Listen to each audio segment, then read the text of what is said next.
And welcome everyone to Rock M Radio. This is the beginning of a brand new episode of Dive Cuts. We're live. We are live on YouTube. And this is actually the beginning of season 7, Matt. We have completed 6 circles around the sun as dive cuts, and we are beginning a brand new season 7. And what better way to begin brand new season 7 with some lovely breaking news, the Marcus Allen commitment. We'll get into that. I am your host, Sam Snelling. Over here on this side is Matt Harris. You can see him. Matt, how are you? I'm well. Always good when there is good news for the program. So today, I'm sure everyone's optimistic, and we have a good place to start. We do have a good place to start. This is going to be a pretty recruiting-heavy podcast, so I hope everybody is ready for that much. And as you can see, our fancy banner down here, it says 4-star forward, Marcus Allen commits. So kind of big news for Dennis Gates. He's a guy that CY has been on for almost the better part of a decade at this point.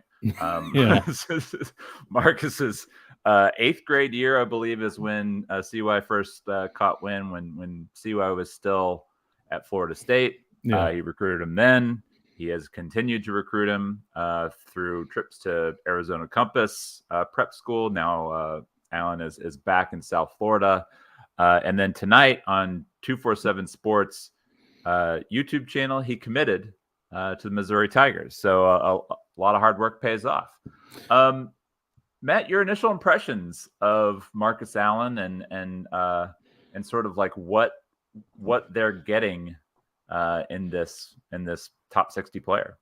Had been a priority from the jump. One of the first guys they offered when they got hired last spring when the staff was assembled. I think he was probably among the first 5 or 6 guys that picked up an offer. Was one of the first guys they got on campus when they could start hosting guys last fall. I think during, there was a period probably earlier in the spring where I wondered if he had maybe dropped down the radar or dropped down the board a little bit, just because if you felt like there was a guy that was going to commit early, Marcus Allen felt like, that kind of guy, who might, commit in April, May, or June just because of the amount of time they'd put in. Took a visit to Stanford, and then nothing, it kind of went quiet there. And, I think, when things go quiet, people assume, that maybe Mizzou had fallen out of the picture a little bit, or maybe they had de-emphasized him, but I don't think that was the case. So just big for them to target a guy early, really early in this case, 8th or 9th grade, but, maintain that, keep the momentum up and then really capitalize on that relationship on the end. So it's just really nice, to see that kind of entire, stretch of recruitment play out the way you want it to as a player. I think the ranking has to be put in context here. One, I think everyone's absolutely right when they talk about elite top 1% in terms of physical attributes. Legitimate 6'7", great build, 190, still has room to put on weight, but I don't think you'd want him to. I think you could have him show up today on campus and he could probably just physically hold up in some of their workouts. I mean, just mature physically at this point. I think at the NBA, top 100 can be measured out at a +5 or +6 wingspan. So you're getting a guy who's 6'7" with a 7-foot wingspan, massive hands, really, really big hands for his position. So when people talk about him athletically, they're not being hyperbolic at all. He really, really is outstanding that way. I think if you watch him, people are going to talk about his defensive ability. The thing is, I say he's not really clippable defensively. Like you don't see always a ton of really, really, amazing plays defensively, but he's fantastic as a switch defender. He can guard 2 through 4 easily. He can, check what I would say are shiftier ones that are going to play with a little bit more pace. And if he gets switched on a 5, he can hold. He can hold that ground till the guy recovers back. Rarely do you see him botch a rotation. He's great off the ball, knows where he needs to be in gaps. If he gets caught out, it's sometimes if somebody doesn't call a switch for him, and sometimes he can get picked off in some off-screen stuff, but he's fantastic on defense. He's going to fit in right away there. Offensively, I think, people have said he's kind of a work in progress, and I'd agree with that. But, he's a guy who I think has found a way to be productive without necessarily having touches designed for him. So, when he gets to campus, you're going to get a guy who I think can plug in, play, once he gets used to the scheme pretty effectively. He's found ways to contribute in the box score. He's going to rebound really well at every level he's been at. He's been a really consistent rebounder. So fantastic physical template, good defender. And if he puts in the work with this staff, you could see him becoming a guy who can become a nice, competent offensive piece for them. So really, really good pickup. And again, nice to see them land a priority and get him in the door. Yeah, I think Matt Watkins, our friend on Slack channel, shared Paul Biancardi's Zeet. What are they called now? Tweets? I don't know. Where Biancardi sort of made, and again, you always have a little bit of a struggle with making direct player comps, but he did sort of say that he has like a physical profile of Kawhi Leonard. And Kawhi Leonard is a guy who very sort of notably was a highly rated recruit, but nobody who was like blowing up 5-star status. But he had a very like specific physical build, and he had good size, but really long arms and giant hands, and basically like the same sort of physical profile that you just described with Marcus Allen. So you can kind of see where you're making that comparison. Kawhi Leonard happened to turn himself into like an all-NBA scorer also. Is Marcus Allen going to accomplish that? I mean, only time will tell. But I think what you're getting is you're getting a guy who can play early and can play a limited role early, and then you hope you kind of develop those other pieces. I love like watching guys defensively, because I think how you play defensively, how you rotate, how you communicate with your teammates, all of those things speak to a high level basketball IQ.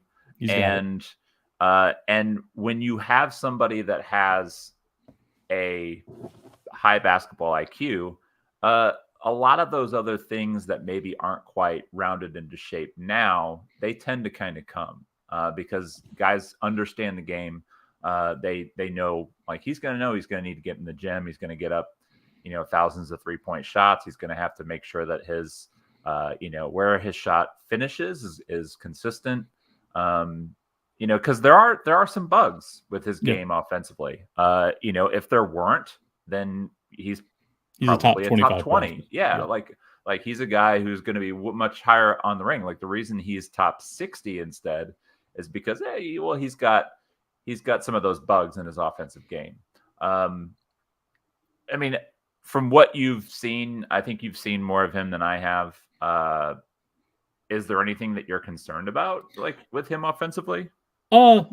Just shot selection, but I think part of that's contextual, and I think you have to understand that at Compass, he was recruited. When I remember speaking to Ed Gibson a couple of times last year, they recruited him to come in and be a defender on a roster where they had some more offensive pieces. So you didn't really get to see him in a system with a lot of other equally talented guys as a focal point offensively. Really limited in that capacity. And then I think this summer he got back out on the grassroots circuit, but I think I put in our piece that's up on the website right now. He had 2 top 10 guys overlapping with him at his position in Carter Knox and Liam McNeely. And so I think sometimes when he goes long stretches without the ball, he can be a bit thirsty. So you'll see him ISO hunt. You'll see him maybe take some inefficient shots out of those, particularly some tougher pull-ups. And the thing is, he can be a good pull-up shooter when he's on balance, when he's playing with the right tempo and he gets into it. It's a beautiful looking shot. Sometimes, though, when he's in those sort of tougher ISO situations, the release point elevates, things change in the shot to accommodate it, and the ball doesn't come off as cleanly. Getting better on 3-point shots, particularly out of the corner. But I think, no matter what, school or program he's been at over the last few years, he's been in around the 20 to 30% 3-point shooting range. Is that a matter of, mechanics? Is it a matter of reps? We'll have to see when they get him here. But the jumper, he's not a plug-and-play spot-up guy at this point. The handle can tighten up a little bit. I think sometimes, it gets a little loose away from his body, especially when he's, attacking with a little bit of a physical defender on him. But, I think the one thing that is nice about him is he's absolutely really, really good in transition. He can get out and run the break for you. And if you're in this program, which, I said it wants to play, at a faster clip, that's good for him. He's good, I think, running to a spot and getting into his jumper out in the break. So I think he can get some good quality threes that way. And he's, adept, I think, at when to cut. He can do some things in the mid post if he catches a good matchup. So I think you can handle him. You can put him in some spots there. And Mizzou has shown it can get guys like him touches in those spots. So I think the question is going to be, can the jumper come along? Can the shot selection clean up a bit? And maybe does the ball handling tighten up? But, on his commitment, announcement tonight, he talked about, that was one of the allures of coming to Mizzou, was to work with CY and to work with Dennis Gates, who have had guys like Terrence Mann or Scotty Barnes or other bigger wings that they've had to sort of take a couple of years to round into form. So I think he's Kobe Brown. There were two staffs that helped with Kobe. I think people forget that. Yeah, that's true. There were two staffs that helped with Kobe, but I think the offensive piece has to develop for him. But the one thing, again, I take stock is he's always sort of, I think, fit into the role that he's had to, play. And the one thing that's always been consistent is the defensive effort. He plays really hard on defense, regardless of, what's unfolding at the offensive end. And to your point, I think that's really heartening is, even if he's going long stretches, even if he's not a focal point, he's going to guard. He's going to do what he's got to do at that end of the floor, and he's going to be consistent. And I think that there's something, even with the T.O. Barrett, who they landed back in late June, the same thing. I think this staff has done a really good job of identifying guys who buy in to being good defenders, reliable defenders, and can play with a degree of physicality at that end.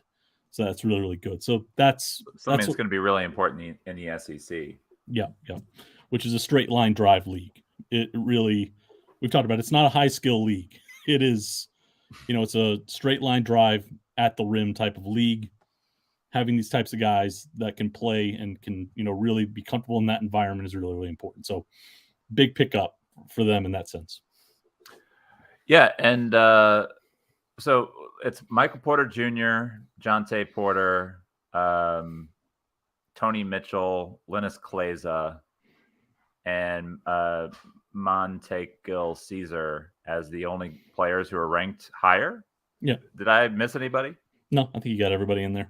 Yeah. So that's the list of players who are higher rated players coming into Missouri since 247 started keeping track, which I believe they have some things that kind of go back to like the late 90s, but I really think they started kind of I think they were able to kind of combine some lists for early 2002 and 3 and stuff like that. So that's going back a ways. And so, I think one of the things that is notable about this is, we've known now for a while, CY and Dennis have been known for their ability to develop relationships and to recruit guys, identify players early, get in there, hammer the relationship hard, and get that kid on campus.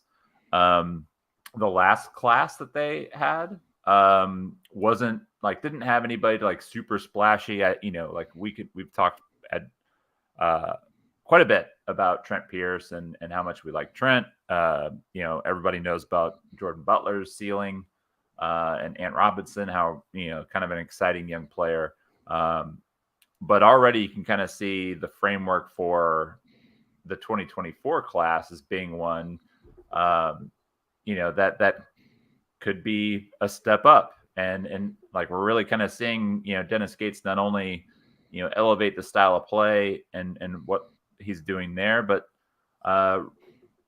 seemingly recruiting as well as really probably anybody at Mizzou, maybe since, Quinn. I think you definitely have to give a lot of credit to Quinn Snyder. He landed some good dudes. This will probably, if they finish the way that I think people want them to, it'll be their best class, in more than a decade is where they're tracking towards.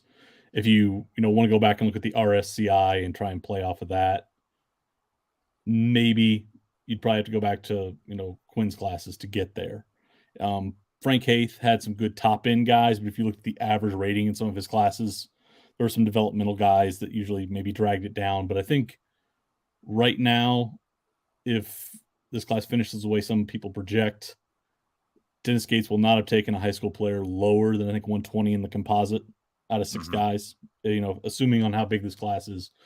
And, it's like we've said, if this program doesn't need to land 3 top, 30 guys every year, it's got to be able to live between probably 60 and 110. And they've done that at times, but, can they develop them? So I think they've started to at least, I think, solve, one problem that Missouri fans have always sort of perceived to exist, which is, can they land, quality talent? The next step for this staff will be, can they, keep that talent here? Can they develop it? And can they really coax that potential out of it? But so far they're starting, from a much more advanced position than a lot of other staffs prior to them have. So I'm going to just kind of try to pop in a few questions as they kind of come in, because we've been asked multiple times. Matty B30 wants to know if we know when Honor Boateng is scheduled to commit. He hasn't announced a date yet. Yeah, there's no timeline for Boateng. I do believe he's scheduled to be on campus at Mizzou. Is it late August, early September? There's been some talk about late August as a date when he'll be here. He's taken an official visit to Arkansas. That was a couple of weeks ago or 10 days ago. I'd keep an eye out. July. Yeah, I'd keep an eye out for Indiana and LSU in that as well. Some talk that Indiana, is going to be able to push to get him on campus, and that would be in September. Haven't seen when LSU might get him there, but those are sort of the 3 or 4 schools that are in the mix for him at this point. He has said he's wanted to commit before his senior season. So that would probably put him on track for a late September or October commitment, but he hasn't put out anything officially at this point. So that I think that kind of leads us into what was going to be our next topic, which is sort of what's next in the class for Dennis Gates. We don't have to wait long for what's next. Nope. If you are on Twitter and or X and you're following Trilly Donovan, and Trilly already has teased out his picks for Dennis Gates this week.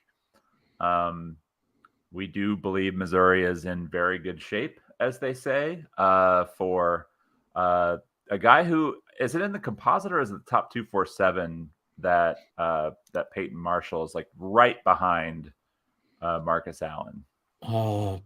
I'm trying to remember. It might be the composite. I can't remember. I think one's like 55, the other's 56. Yeah, it might be the composite. Yeah. No, it's that's 247 because in the composite, Boateng's 52, so it's probably in 247s alone. Okay.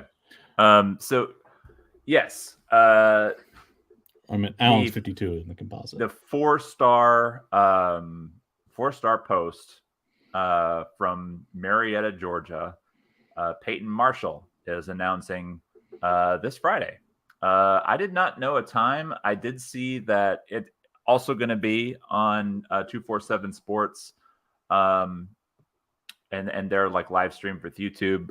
It looks like it's going to be about 5 p.m. on Friday. Mm-hmm. And Peyton Marshall is announcing.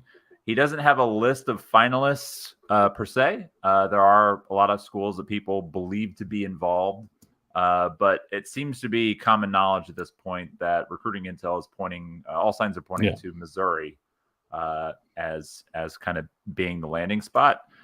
You can kind of go through, and I think a lot of people thought, so he committed to Auburn, was, I guess, pretty connected with Wes Flanagan, who was an assistant on the Auburn staff. Wes Flanagan took a job with Chris Beard when Chris Beard took the Ole Miss job.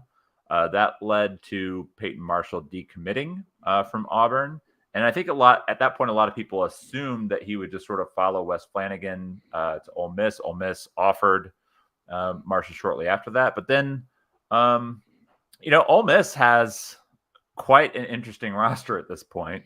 They got a lot. They got a lot of big dudes. Yeah, and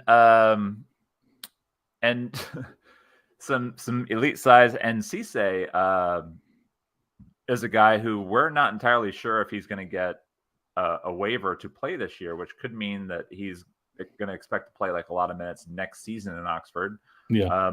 Jamarian Sharp is there. This should be his last year. Yeah, it should be his last year. And then, but yeah, so kind of going in, there's a chance that any big man commitment could be playing behind an all defensive center like Cisse. And then they went and got a commitment from a guy that we've talked plenty about, John Bowl. And so it just sort of looks at this point like Ole Miss is probably out. Yep. And it seems like all signs are basically pointing to Marshall kind of, picking Missouri. Yeah. Interesting recruitment, to say the least. That relationship with Wes Flanagan, was durable, and it looked like it was going to hold up. And, in late July, there was sort of a U-turn there between, it almost seems like they just orchestrated a trade to get Bowl in place there. The thing with Marshall, assuming, there's always that 1% chance that it doesn't happen, but if Marshall's in the fold, it'll be interesting to see how they make this work stylistically. I think, say whatever you want to say about just the physical proportions, different type of big than they've targeted. People have lamented the death of, throwing it into the block and letting big guys eat. That's how Peyton Marshall plays. Yeah. He is a big body. He is 7 foot, 300 pounds. Better feet than you think. Very, he's got good feet, good hands. But, I think the thing that you're going to have to realize is I've watched him with Kell, his high school. I've watched him with Game Elite, his AAU program. And I think I have 2 more games I have to get through this week from the Adidas All-American camp, which was last week. But I've watched him in the Euro camp and now the Adidas All-American camp. And without fail, the go-to move, post up on the right block, throw to the hand,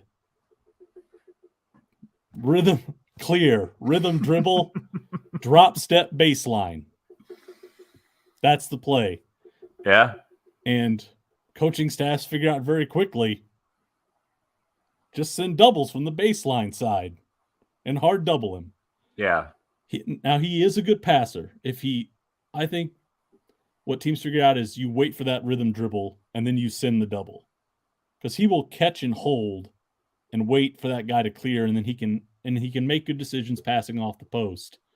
But once he commits, hard doubles are coming at him, and counters. He's going to need some counters, but that doesn't matter when the guys guarding you typically are like 6'6". Yeah. 180 a buck wet, when they're, soaking wet. But when he's had to face some elite guys, either on the Adidas circuit or in these camps, guys who are a little bit longer, can hold their ground, can give him some problems. But he's got good hands, he's got good feet, can make good reads, as a passer. It's going to be interesting to see what they do with a guy like him on the roster. I do think there's merit in having a complementary sort of big to someone like Jordan Butler. This is still a league, where teams will carry traditional posts, and you want to have a guy who can, defend that position pretty well. You can't move Peyton very easily. It's hard to get deep position against him, but it's going to be interesting, what happens, when they get him here and sort of how he fits stylistically into what they want to do. I have a quick question on Marshall's size. If Kofi Coburn is a decent comp, and Coburn was like chiseled, built like a mountain. That dude was chiseled.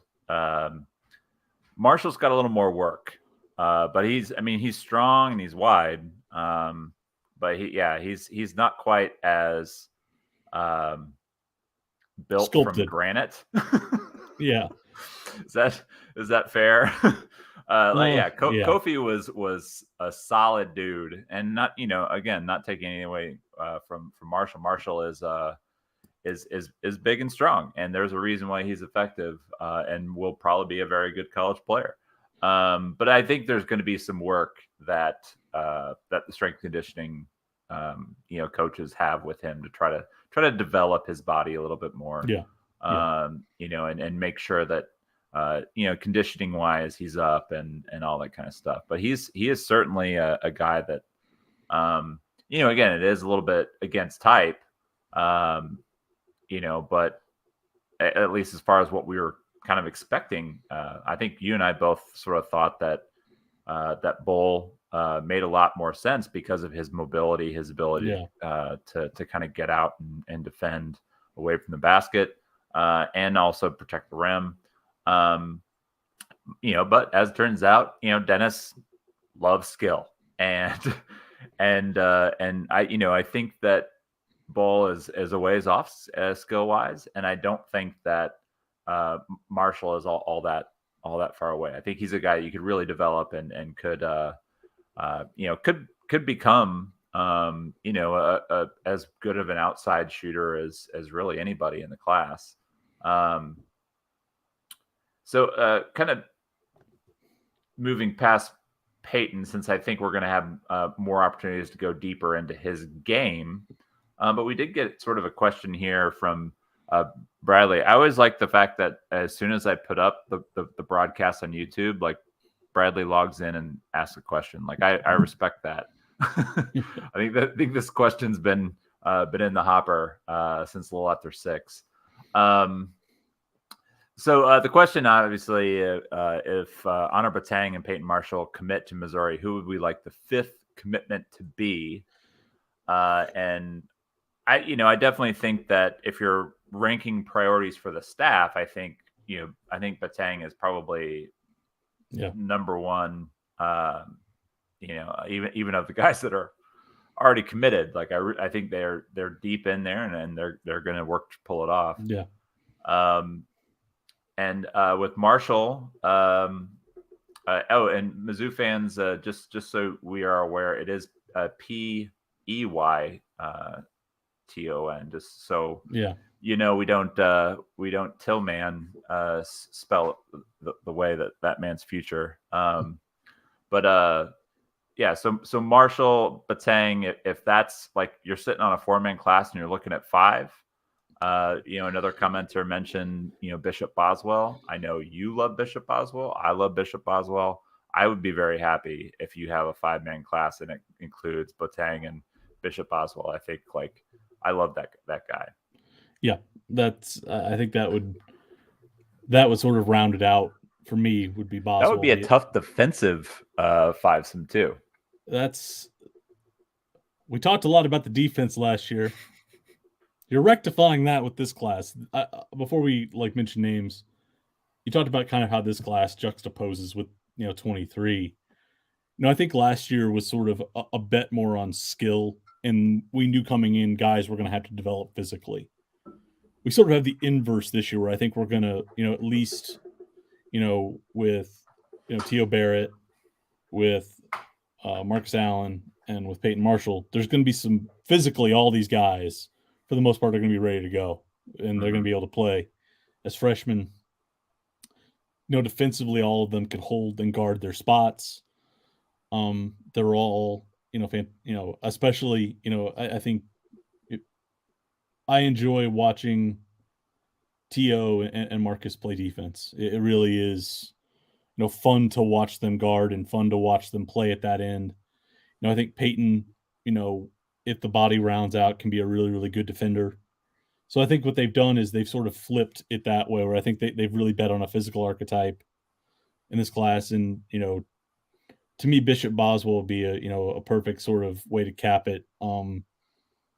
He and T.O. on the ball, if you have those two as your point guard and your combo, they're just going to give people nightmares. They are two of the most assertive on-ball defenders I've watched in the last couple of years. They are not going to give an inch.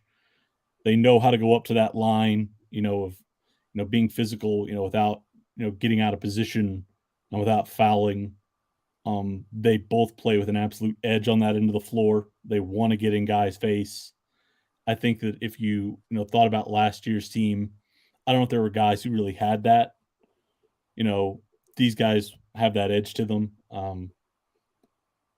Bishop Boswell's fantastic in transition. He's an absolute nightmare in grab and goes. He's going to apply pressure on the middle gap. It's going to drive teams insane. But he's comfortable moving off the ball, and he can shoot about, I think, around 37%, from 3-point range from the NBA line on decent volume. Those are real shooting numbers at that point. In the EYBL, if you were at 5 attempts per game, we'd be talking about him as one of the best shooters in the class. He's probably around 3, but shot 40% at high school on decent volume, 37% from the NBA line this summer. So if you're getting a guy who can be an aggressive on-ball defender, a nightmare, to push the ball in transition and can move off the ball and shoot it, at a decent clip, that's a fantastic pickup if you can get that guy. And to have your backcourt be Anthony Robinson, who's fantastic at turning guys over, T.O. Barrett, who can play all 3 guard spots defensively, and a guy like Bishop Boswell, you have a really, really, really strong contingent of ball handlers who can then flip it at the defensive end and match up. So I think that, to me, would be the best way to cap the class, would probably be with a Bishop Boswell, if you get him in the fold. Do you have any opinions on if they went in a different direction and maybe went with somebody with more size? I know there's been discussions of Jaden Quaintance, who is a 2025 kid who reclassed to 24 and is sort of like a 5-star. Yeah. Seems a little bit like a long shot, but I mean, if you get a guy on campus, you never know.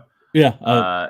And then Trent Burns, who actually has scheduled a visit, and Dennis Gates has been, right there recruiting him, like himself. When a head coach takes a personal interest in a player, that tends to be a sign of him being a guy that they want. Yeah, I think with Quaintance, I'm of the mind that I'll wait until I see visit dates to really get too involved there. He said he is going to try and line up a date. To me, it's always, before I'd really dive into the tape and dive into sort of backgrounding it, I want to see a date on the calendar. So if that happens, then I'll move forward. Trent is a guy that I think, he's long, I think he's he's more mobile, I think, than Peyton is, but I have questions about, is he going to be physically ready as a freshman? He's, I think probably around where Jordan Butler was in the composite, but, from having watched Trenton, from having watched Jordan, I would say that Jordan was ahead of him in terms of skill set. Mm-hmm. He really is a stretch 5 big, but he struggled to shoot the ball consistently. Not as consistent as Jordan Butler. To me, the question that, is worth, keeping an eye on is they have Ryan Jones, another guy that was an early offer for them, sort of disappeared from that recruitment, and now he's going to, set to visit.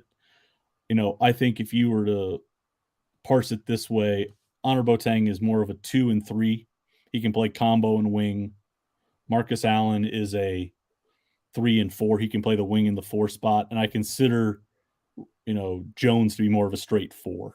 Mm-hmm. Do you take, more of a straight combo forward at that position and try and round it out there? Or do you feel like if you've got Aiden Shaw, Trent Burns, Trent Pierce and Marcus Allen, that you're kind of set there? Same thing at the, at the big spot. If Jordan Butler, makes steady progress this year and you bring in Peyton Marshall, you're still going to have 2 bigs that are going to want to play. If you take Jaden Quaintance, he's not coming to be the number 3 big. He's coming to start his NBA clock. Yeah. And Quaintance is really young. I mean, he's young even for the 25 class. There's some talk that if he got on campus, he'd be barely 17. So he's very young. He's not looking to stick around very long.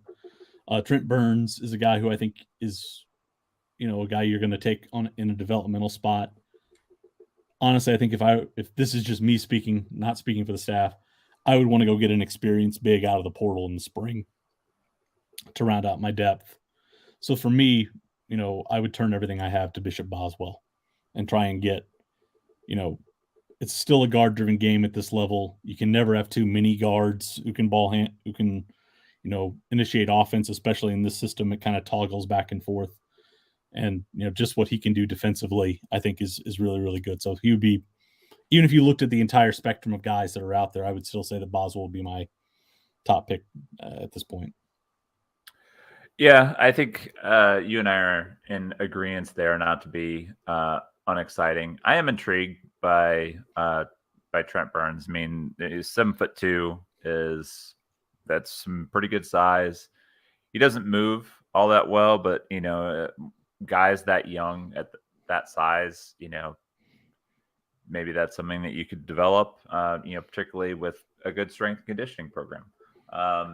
And one of the things that I did really like about when Marcus Allen was making his commitment is he did sort of talk about making a lot of references to the blueprint, and this is something that that Tamar Bates has mentioned. We've seen other recruits sort of talk about how like they have a method that they basically put in front of these guys to say, this is how we're going to turn you into this type of player and get you to where you want to be.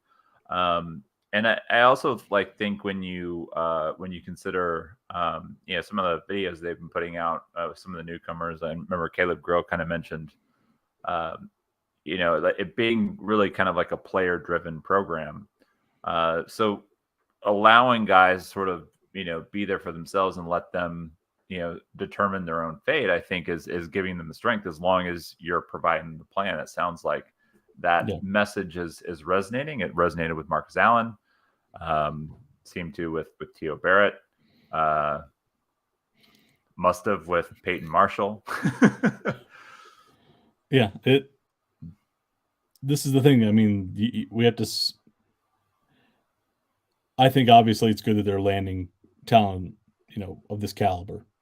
If they land Honor Boateng, that 4-man class is probably going to finish 7th or 8th in the 247 composite. It's a legitimate top 10 class. The only thing keeping it from being top 5 is they won't have an elite one and done 5-star guy. But as when you look at how you build top 10 classes without those type of top 15 prospects, they will have built as good a class as you can, without landing one of those guys. All the guys they've landed have made the right noises about, buying into the long-term process, that they've liked that Dennis Gates has not sat there and, told them everything they do well. Every time I've talked to a player for a scouting profile, they've said, Coach Gates doesn't, just tell me everything good. He's really blunt about what I need to do, where I'm struggling, where I need to improve. If those guys are bought into the long-term vision and this staff develops them, that to me is the linchpin here. Missouri has landed, I think when I checked, they've landed about 15 to 18 guys who would be top 100 level recruits in the last decade. They have landed enough guys to, has it been to this depth? No, but they've landed enough guys at times to have a respectable program. A lot of times those guys aren't here more than a year or a year and a half. Can they get these guys in, and can they get them bought in to sustain, particularly now, with the portal and the way it is? We'll see what they can do. And that's not me trying to say that this, staff can't do it. It's just they're getting the guys in the door. Now we have to see what that development looks like and how that plays out, which we haven't seen yet. Yeah, I mean, it's one of those things to, why you're committing. Yeah, this is why you're committing. It's another thing a year later when, you've got different people in your ear telling you that you should be playing more, you should be getting this number of shots. It's basically becomes, whether the player who initially buys in stays bought in, and it does seem, like they do a good job of building up the culture, from season to season, at least in the first 2 seasons, but it is, it is something where you're going to have to overcome obstacles if you're wanting to kind of keep those guys on campus. I mean, yeah, I don't think it's talking negatively about anything when you have to bring up, the possibility of guys, not being very happy and entering the transfer portal. Like it's just a reality of the game. The benefit of the transfer portal is if somebody leaves, you can usually turn around and find somebody, out of the portal. But I do think there will be at least some kind of shift here. Yeah. Hopefully where, the portal settles down a little bit. Now that we're actually kind of getting to the point where, the post-COVID development is kind of catching up, and coaches are, coaches are able to watch guys go from like point A to point B to point C and have a better idea for how to project them, which I think is one of the reasons why we've at least seen so much turnover in these last few years. And it'll be different too, because if the NCAA does legitimately enforces no granting of second waivers for transfers, I think that's going to tamp it down too. I think you're going to see guys who, like Musa Cisse or Brandon Murray, like Jalen Cook, I don't think played on LSU's foreign tour. I don't know if he's gotten a waiver yet, and that's a big deal if LSU doesn't have arguably the best pure wing scorer, because the NCAA won't grant a waiver.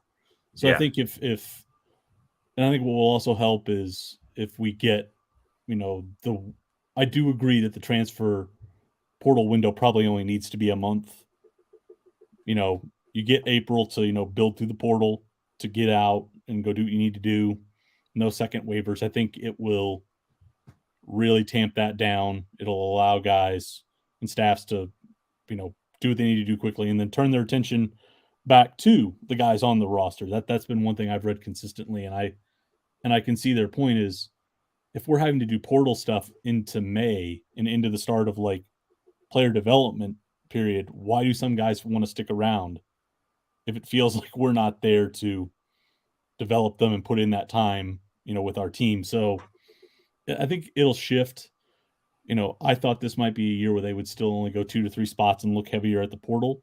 If they're looking at 4 to 5 spots in this class, to shift the model a little bit, I don't think that's bad. We'll see what that does, for year 3. But, as of right now, if, at the end of this week, they'll have, if Peyton does what he's supposed to do and what he's forecasted to do, they'll have a guaranteed top 20 class. They will have done in August. They will have 3 commitments locked up before September, and they'll, if we use history as a guide and kind of what the composite has shown us, they'll have a top 20 class before the end of August. That's pretty good early work to put yourself in that position, with Boateng still out there to push you maybe into the top 10.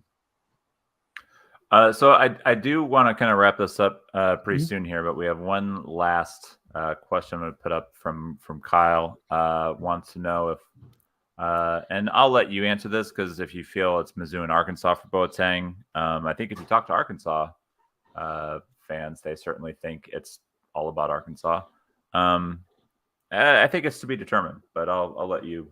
I think, there's reason to think, that I think there are 3 that I'm keeping an eye on. Indiana's moved in pretty quickly and made up a lot of ground. I think that they're one to watch. LSU has always sort of been mentioned and lurking. I know that Honor has a really, really good relationship with one of the assistants down there, Cody Toppert, who is, had G League and NBA experience developing wings. That's kind of his niche, is developing, slashers. So I think that there's a relationship there. The reporting I saw out of the trip to Arkansas was it was productive, but it doesn't feel like Arkansas is, exerted that sort of normal pull that you see at this point. Everything I've heard, has been that Mizzou feels confident about where it is and where it's positioned. Anything I've heard from sort of national folks has been that Missouri's deep in the cut, but it's sort of those 4. And I think it's really going to come down to, where the visits are, what sort of, holistic picture that can be presented to them. But I think Missouri's, I'd say for me it would probably be, depending on the day, Indiana, Arkansas, Missouri, for where it sort of shifts. But we'll see. I think it's pretty good that he's already used the official visit to Arkansas, and it's going to be with these other 3 schools coming down the stretch. We'll see if Missouri goes next and then Indiana, does he decide to shut it down, and going to his high school season, or does LSU get a visit out of it? We'll see. But I think Missouri's, I don't want to declare Missouri the winner, but I think it's, the leader, but I think it's impressive that they've been able to stay in this, when you consider just the sort of environment that Arkansas is as a home state recruiting ground. It's notable that they're deep in the mix at this point. Yeah. Anything else you wanted to hit on before we get out of here? No, I top 50 kid. So we've talked about it a bunch, and there's another decision. Don't forget. There's another one there's a top 75 commit coming on Friday. I will be that bold to say it's coming on Friday. So yeah, makes it easy for me to have to track this stuff, but it means more. Yeah, as far as like who to watch and what to spend your time on. It just means the scouting profiles are going to overlap a little bit, which wish there was a little bit more space for those, but that's. It's also like it's.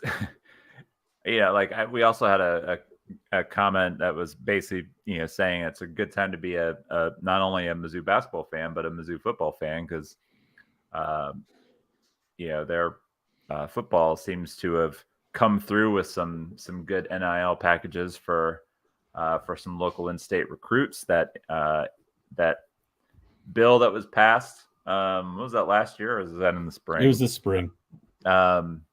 Which allows like guys who are in-state, they'll collect that NIL money a little early. Probably helps a little bit there.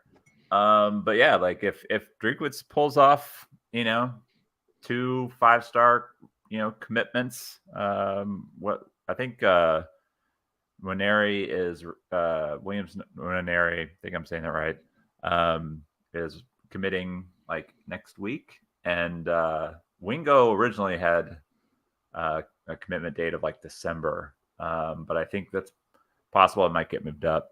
But yeah, like if Drinkwitz keeps doing that, he still needs to win some games. But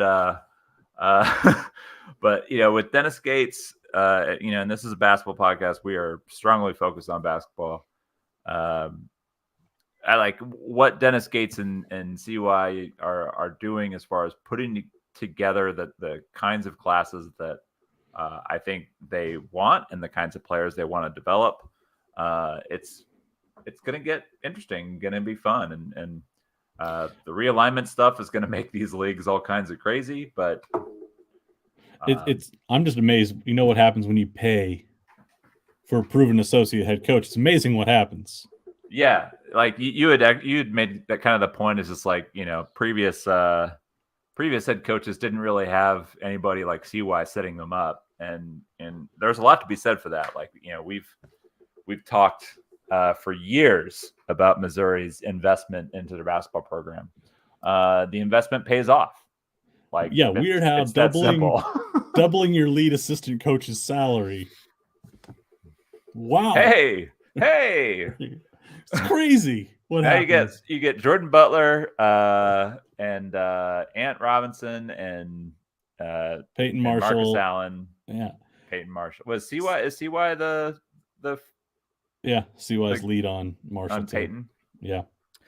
That's because there's the Atlanta connection there, because he had CY he's a Georgia Southern alum, coach, was the head coach there, but was also on Paul Hewitt's staff at Georgia Tech, and was on Cliff Ellis's staff at Auburn.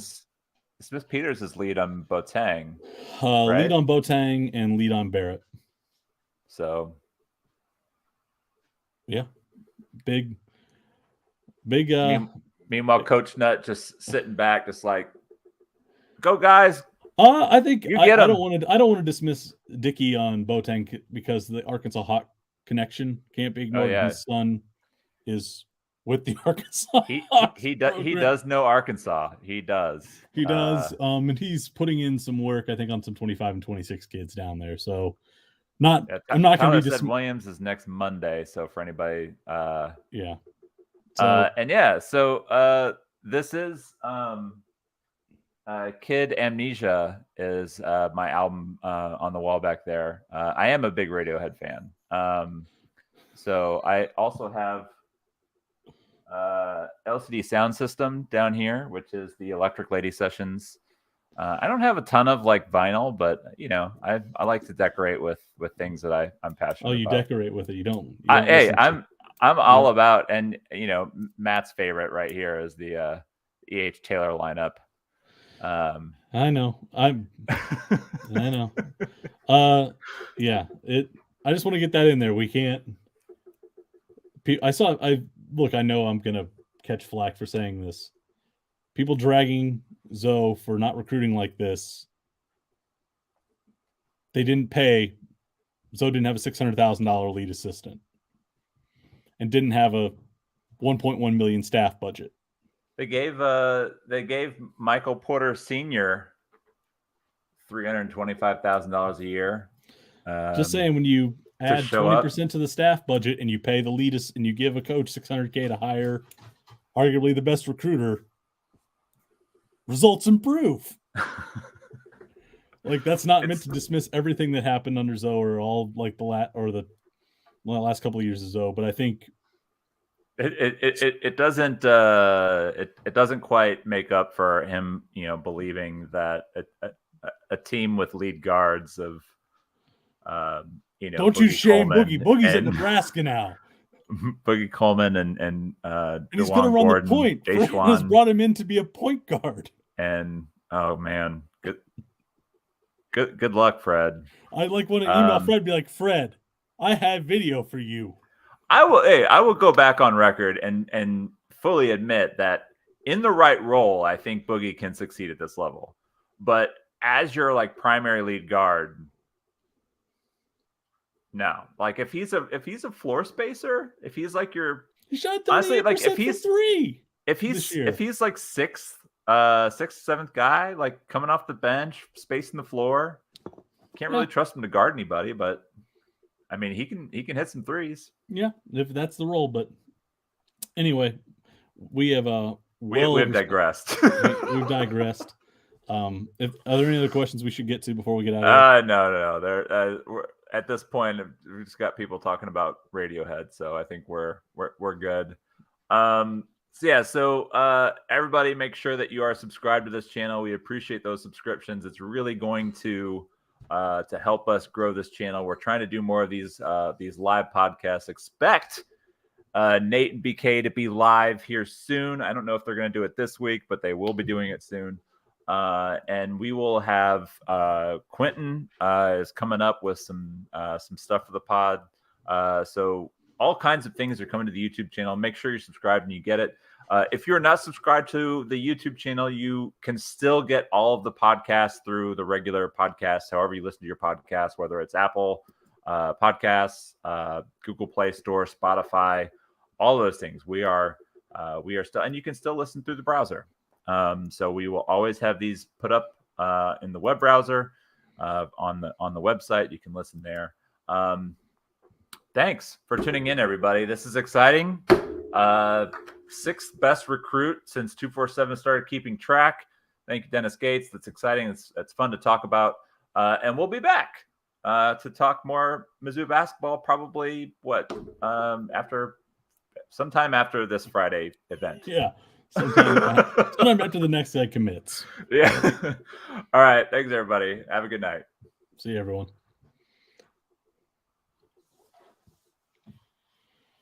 I think it's over. Now it says live still. Does it?